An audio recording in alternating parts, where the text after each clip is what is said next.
Tiffany Stratton hits the prettiest moonsault. 1, 2, 3. Then the camera pans to the referee having another conversation with Nia Jax after she took. Look. Numbers don't lie. Numbers don't lie. I got this you can't buy. Numbers don't lie. Numbers don't lie.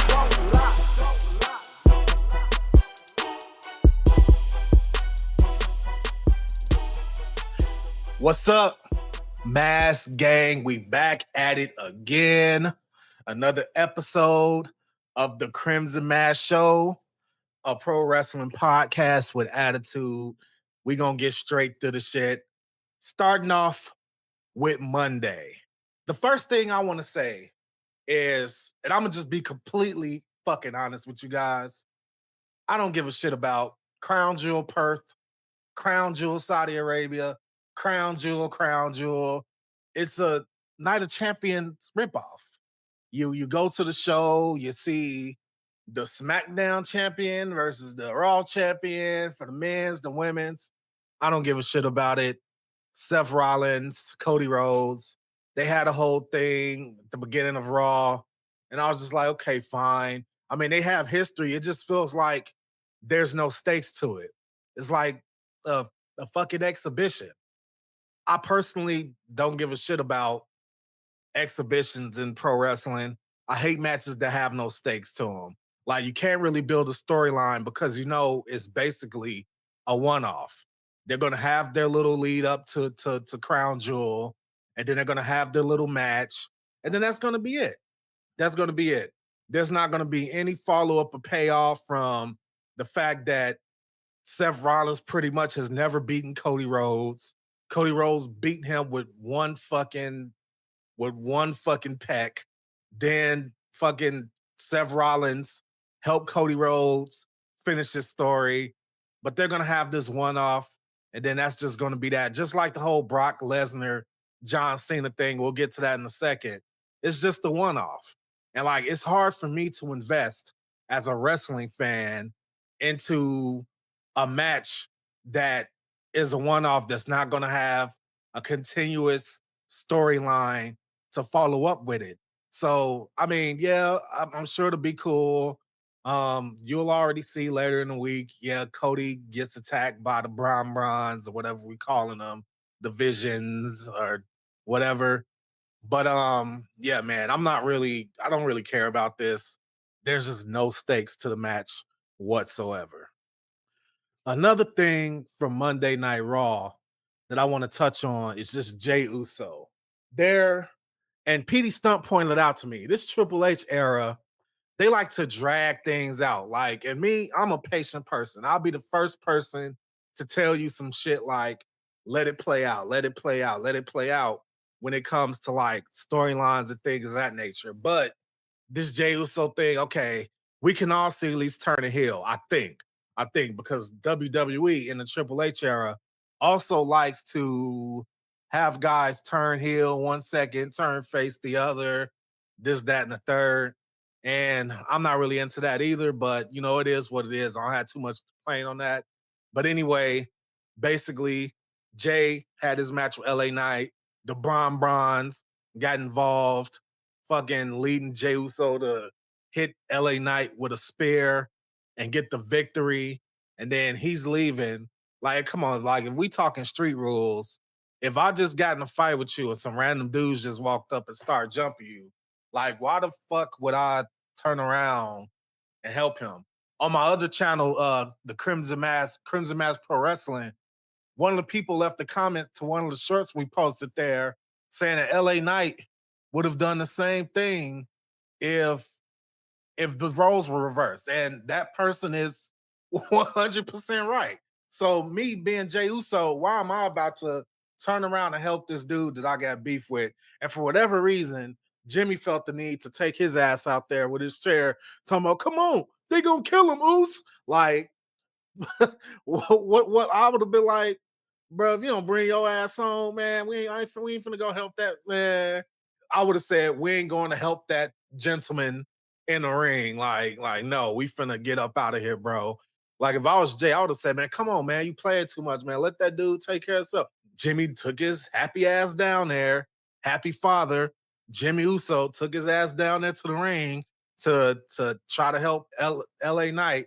And I mean, I guess he did help him because like they didn't get their ass beat. So I mean, I guess that worked. But anyway, back to the Jey Uso side of it. Jey Uso definitely is turning heel or getting edgier. I like both more than the shit. Like that was getting way too colorful for me, way too facey McFace face for me, and I can't deal with it. Jey Uso said fuck that, and I'm saying fuck the rest of this conversation about Jey Uso. And the next thing, of course, is the main event of that night, which women's main events on both Raw and SmackDown this week. Okay, let's go. Well, progress, right? Progress. I seen progress in one, and I seen whatever the fuck is the opposite of progress in the other, but we'll get to that later.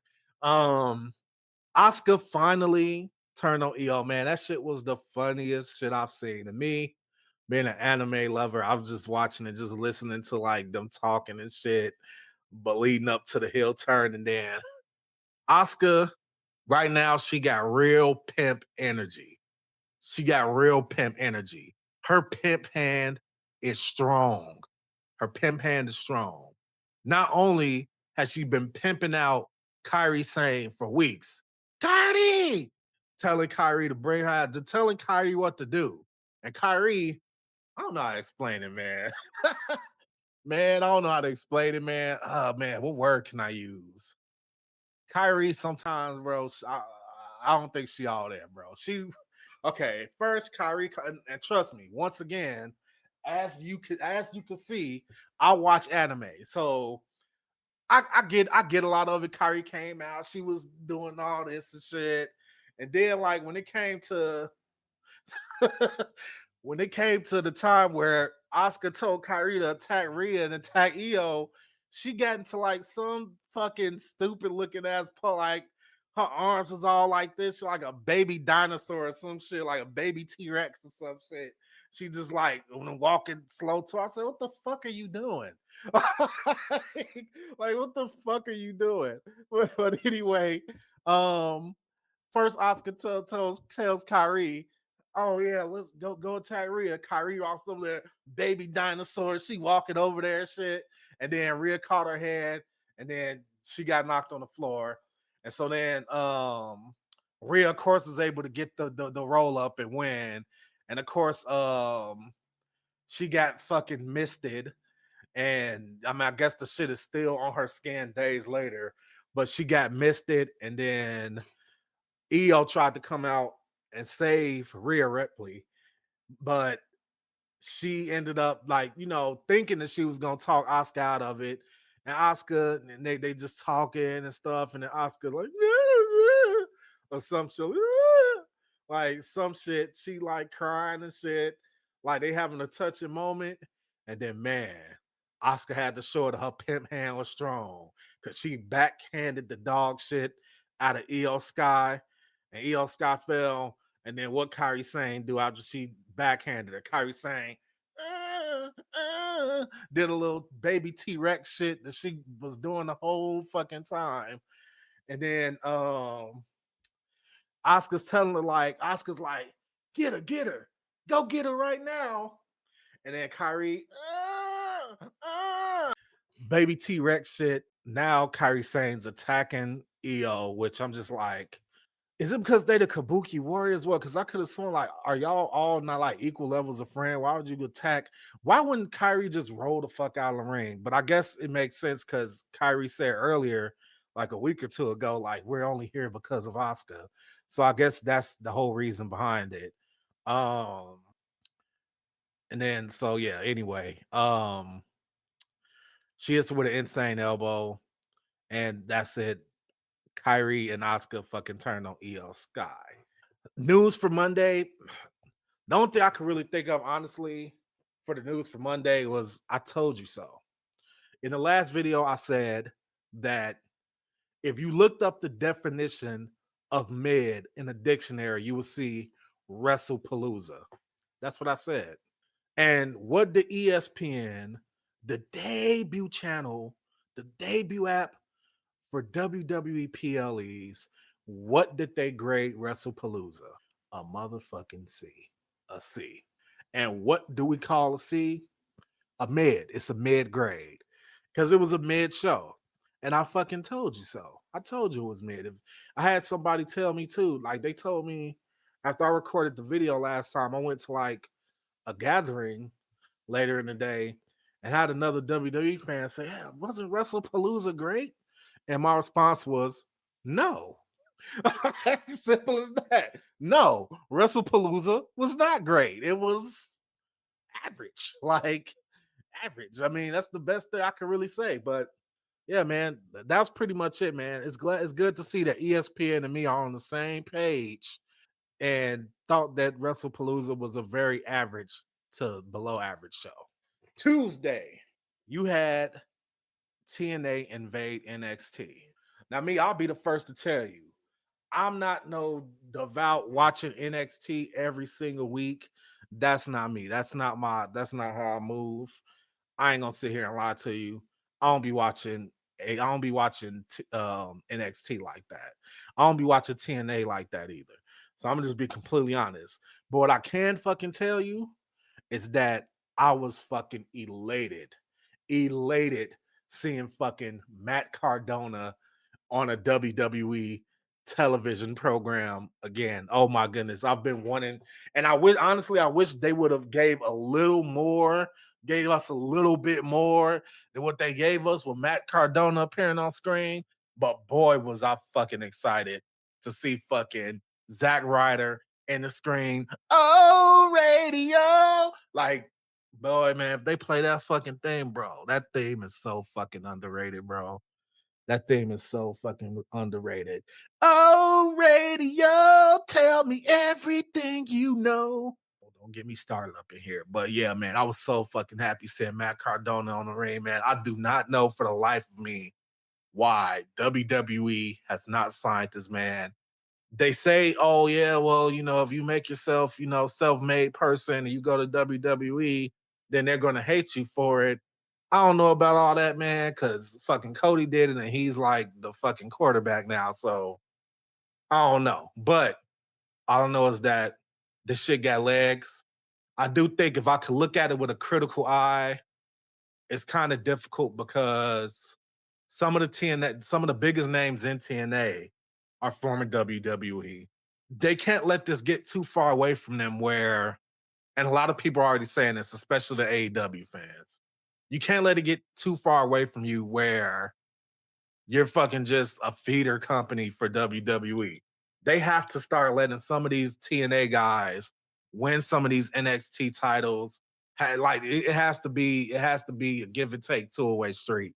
Trick Williams being the TNA champion, becoming almost like a dictator style champion where let's get the belt away from at all costs. I like that part of it. But at the same time, you should probably still have TNA wrestlers winning the North American title, shit like that. And I'm not talking about former WWE guys winning WWE championships either. I'm talking about true, legitimate, primarily TNA wrestlers winning WWE titles. But we'll see where they go with this invasion angle. I don't watch NXT like that, but this will probably get me a little bit more invested in that. No news for Tuesday. No news is good news, right? Wednesday. You know what that means. That means we're talking about AEW. Now, there's rumors out there, and let me just preface what I'm finna say. It's highly fucking unlikely that Adam Copeland, aka Edge, is about to be allowed to go wrestle John Cena. Petey Stunt told me Edge is finna go do a movie. That sounds like the much more logical, grounded in fucking reality situation than Tony Khan. Tony Khan, sensitive, thin-skinned, punk. Uh, any word I could think of, Tony Khan, two-faced, the gaslighting Tony Khan. That's not something I would think would be in his DNA to allow that to happen. So I'm just gonna assume that Edge is going to do a movie. Edge is taking a break. Edge is healing his body. And he's going to be coming back as Adam Copeland. and not edge the next time you see him. Orange Cassidy returned. Orange Cassidy returned. And I just hate shit that, like, if he's one of your biggest, and see, don't get me back into talking shit about AEW, but you're finna get me back into it. If he is by far one of AEW's best, most popular, most over homegrown talents they have in the company. Hands down. Hands down. And I just feel like him coming back with no fucking fanfare is just so fucking typical. It's so typical. He just showed up, which I mean fits his character. Orange Cassidy just showing up. And the way he showed up was cool. He stepped out of a fucking painting. That's great. That's great. But like, he's back, and then now what? And that's my whole problem. Like, when these guys come back or when they debut a new talent on their show, there's like no clear path of a plan for them. Like, he basically came back and just did the Orange Cassidy shit. So I don't fucking know about that either, man. I like Orange Cassidy. I hope they got good plans, big plans for him. I hope they do something amazing with him, you know, besides let him be a fucking comedy act. I felt like they were onto something a couple times that they let his character show a more edgy side. I felt like they were onto something, but then they always revolt back to like him just being fucking funny guy Orange Cassidy. So, and I feel like he has more depth than that. So they need to tap into that instead, else they're just going to end up wasting his return. Final thing I'm going to talk about from AEW, and the AEW fans are going to fucking bitch about this so fucking. I'm sorry, but here I'm finna tell you, okay, here is what's finna fucking, let me say this. Let me say this. And I got Petey Stunt. He's in listening distance for me, so I'm gonna rap about this when I get off.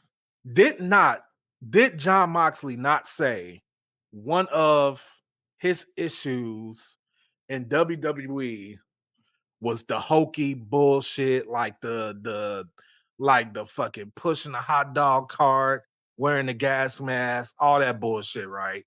He said that was one of his complaints about WWE. How is it not the same for a motherfucker to come to the ring with a goddamn flamethrower? How is that not the same type of shit? We know for a fact that Darby Allin wasn't about to take the flamethrower and just burn them to a fucking crisp. We knew that. We knew he wasn't going to be cooking up barbecue Death Riders on AEW. We knew that. Then why the fuck did he bring the flamethrower to the ring? Like, that didn't even make sense. Honestly, I would have just like let's I know it's wrestling, but let's just put a realistic spin on it. We're at this thing, right? There's thousands and thousands of fans just sitting there watching.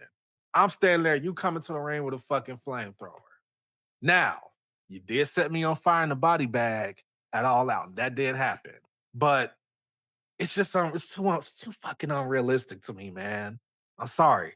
And for what fans like to tout AEW as the pro wrestling show, that shit was a little bit much. It was a little bit much, man. It was a little bit much. Like, he comes out with a flamethrower. What are you going to do with the flamethrower in front of all these witnesses? What are you really going to do? And so Jon Moxley tripping over the stairs and shit. Dude, I don't know, man. They need to get shit out of it. I like Darby Allin jumping off of shit, jumping through. Like, I like all that shit, but like him, like acting like he's about to commit murder on television. Like, come on.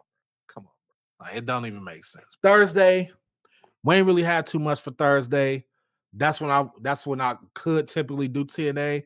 So if you want to see me talk about TNA, just leave it in the comments. But until we get more subscribers, until we get more comments demanding I talk about TNA, we ain't talking about TNA. So with that said, Friday, you know, we got Smackdown. Here's the thing, dude. Once again, Triple H dragging shit on. This Street Profit shit, just get it over with already. Like, how long they got to tease the breakup? How long they gonna tease it? I feel like they've been teasing the shit for 2 years now. Just get it over with. Like, oh yeah, we good now, bro. We brothers at the end of the day, we brothers. Like, okay, whatever, that's cool and all, but where are we going with this? You seeing more progress from the changes with Mellowed on Miz, because we knew that was coming to an end, and it's been progressing. Street Profits, man, that tease like they something going on, like one of them finna go solo or they gonna break up. Did they get a title shot? Then they lose the title shot or win. Then they stay together. Like it's just been a repetitive cycle over and over and over and over again. Just fucking pull the trigger, rip off the band-aid. Just get the shit over with already. Turn the motherfuckers heel or turn the motherfucker heel.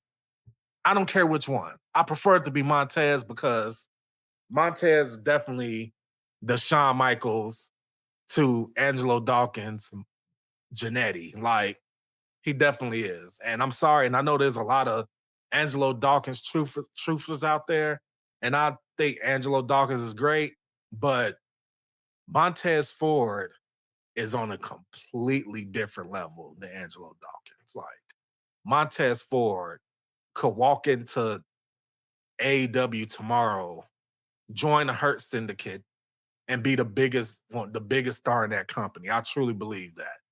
In WWE, I think that he has main eventer potential.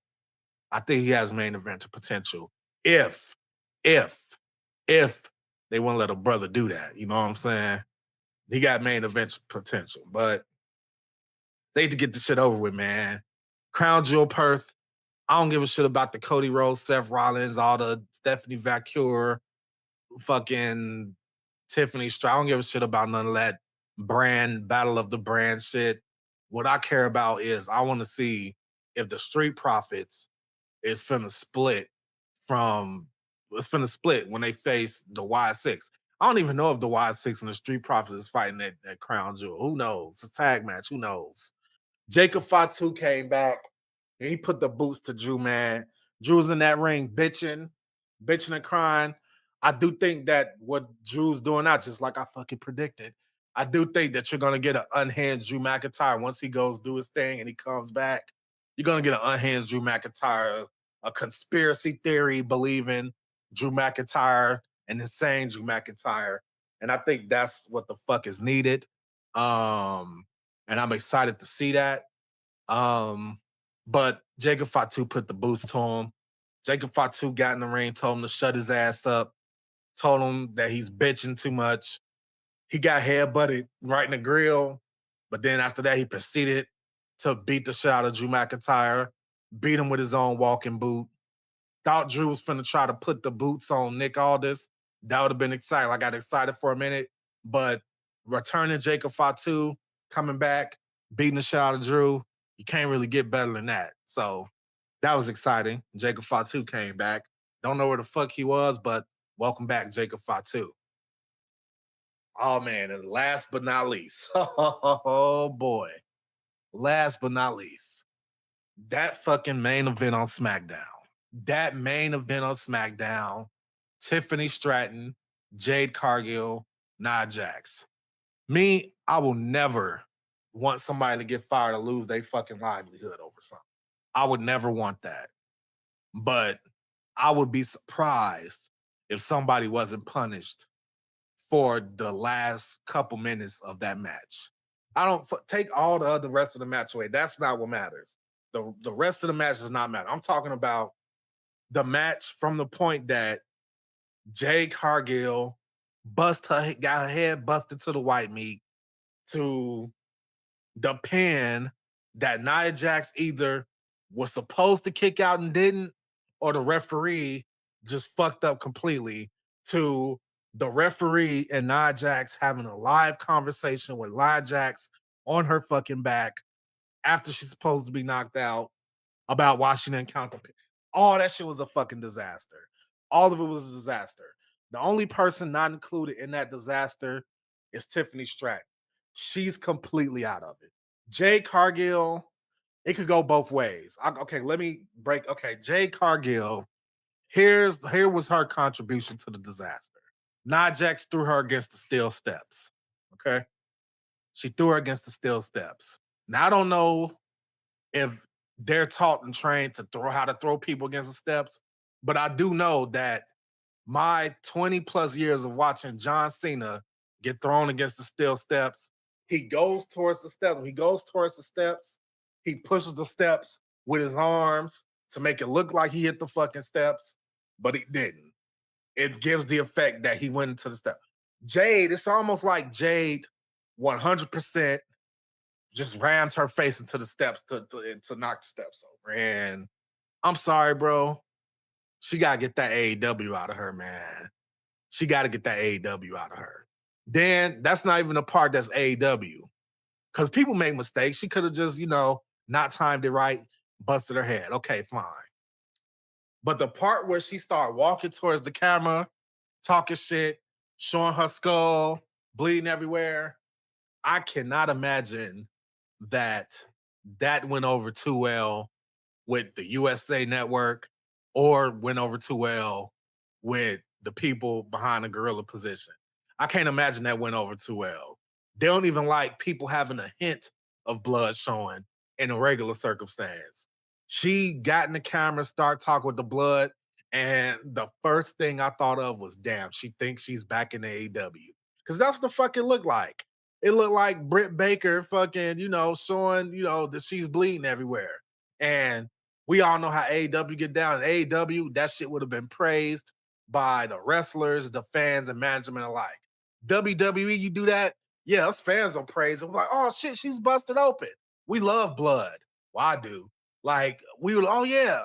But I'm telling you now, the network, the fucking people backstage, they probably was just like, oh fuck. Like, I wonder if I haven't even looked. I wonder if I go to the YouTube channel for WWE and try to look that part. I wonder if that part's edited out.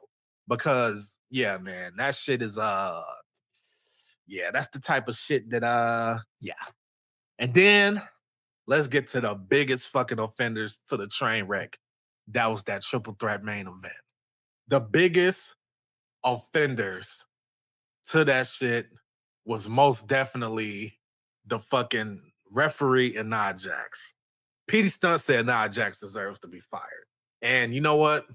She's been fired before. So, I mean, it's a good chance that she get fired again. But that shit was just bad, bro. That shit was fucking bad. Like, here's the sequence if you didn't see it. Jade Cargill hit Nia Jax with the fucking spinning sidewalk slam.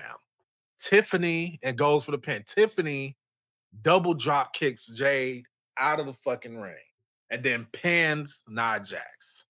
The referee counts 1, 2, and then she goes for the third count and then throws up 2. Nia Jax did not kick out. At no point did she kick out. And then the referee just holds up the fucking 2 fingers, and Nia Jax is sitting there having a fucking conversation with her. She's having a whole conversation with her, right after the pan. So then Tiffany Stratton hits the prettiest moonsault, 1, 2, 3. Then the camera pans to the referee having another conversation with Nia Jax after she took. Look, when you get hit with a finisher, you're supposed to fucking act knocked out. You're supposed to act knocked out. You're not supposed to lay there and fucking have a conversation. You're supposed to be knocked out. Come on now, man. It's just sloppy, man. It's just real fucking sloppy. Both of them deserve fucking blame. I don't know what went wrong. Feels like Nia Jax deserves the glut of the blame. But then again, I can make another conversation. Why has Nia Jax been involved in the title picture this long? I feel like it's been like 6 months of Nia Jax being in or around the title picture and shit like that. And it's time for her to do something else. She needs to go to Raw or some shit. I don't know. The matter of fact, yeah, go to Raw. Like, be the big show for Stephanie Vacquer. And let Stephanie Vacquer get some more points by beating Nia Jax. All right, guys, that's it. We did it. Monday through Friday, we talked about pro wrestling. That's it. Check out our other channel, Crimson Mask Pro Wrestling, where you'll see pro wrestling highlights from WWE, AEW, whatever. Anyway, I'm MFGDs. You know the name. Go ahead, subscribe, hit that hype button, and hype us up. We on the road to getting what are we now for this channel? 25, 30 views. What are we at? Shit, get us 100 subscribers. Look, can we start there?